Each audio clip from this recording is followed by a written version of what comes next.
Hey everybody, Josh here with Scrapyard Films. Today I'm going to be showing you how to get the best 1080p video game render settings for YouTube in MAGIX new Vegas Pro 16. So go ahead and drag some 1080p footage in here. Go up to File, Render As, and we're going to scroll down all the way to Sony XAVC and Sony AVC-S. Now we're going to scroll all the way down until we see XAVC Long. I'm going to choose the one that matches my project the closest, which is XAVC-S Long, 59 frames a second, 1080p. If you choose any of the ones above it, you're going to see that the extension changes from MP4 to MXF, and you really don't want that. MXF is a really proprietary extension, so we're going to stick with MP4. So we choose this one, hit Customize Template. You can't change anything here. Keep it 1080p.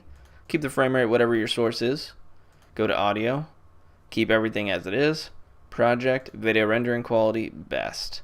And that is it. So we're going to go ahead and save this as a template. SYF 1080p. And once you saved it, hit OK, and it'll be down here at the bottom. We'll start right here for easy finding later. And there you have it. This format is going to let you produce the highest quality video game footage you can render. So if this video helped you out at all, be sure to do the trifecta and like, subscribe, and share, because that'll really help me out. And I'll see you guys in the next video.